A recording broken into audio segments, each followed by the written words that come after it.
જન સંદેશ ન્યૂઝમાં આપનું સ્વાગત છે। બાંગ્લાદેશમાં હિન્દુઓના રક્ષણ માટે છોટાઉદેપુર હિન્દુ સમાજ દ્વારા જિલ્લા કલેક્ટરને આવેદનપત્ર આપવામાં આવ્યું।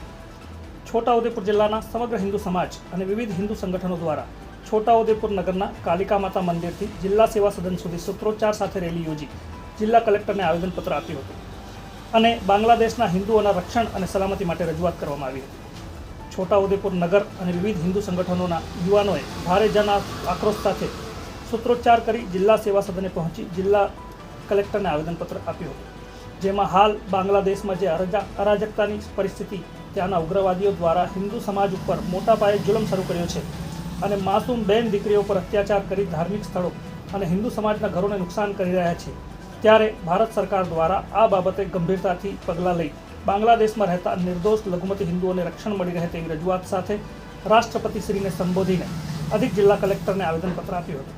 આવેદનપત્ર આપવા નગરના યુવાનો, સામાજિક સંગઠનોના અગ્રણીઓ સહિત બહોળી સંખ્યામાં લોકો જોડાયા હતા।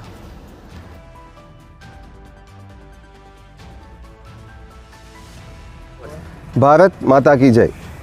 છેલ્લા 15 દિવસથી બાંગ્લાદેશની અંદર હિન્દુ સમાજના નિર્દોષ નાગરિકોને, બહેન બેટીઓને જે રીતે ખોટી રીતે મારીને, એમનો બળાત્કાર કરીને એમની હત્યાઓ કરવામાં આવે છે, એમને ખોટી રીતે ખૂબ પજાવવામાં આવે છે, એમને રહેવાના અને જીવવાના જે એમના હકો છીનવી લેવામાં આવ્યા છે। આ હત્યાકાંડ, આ દુષ્કર્મો, આ અન્યાયને ભારતના કોઈ હિન્દુ સાંખી નહીં લે।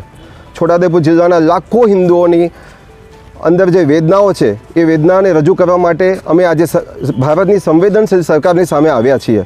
સરકારશ્રીને નમ્ર વિનંતી છે કે આના માટે તાત્કાલિક પગલાં લે અને આ હિન્દુ સમાજનું રક્ષણ કરે। અહીંયા અમે ઉકળી રહ્યા છીએ, તમને વિનંતી છે કે અમારી પણ અમુક હદે સહનશક્તિ હોય, આ સહનશક્તિની કસોટી ના કરવામાં આવે, ખૂબ વિનંતી છે।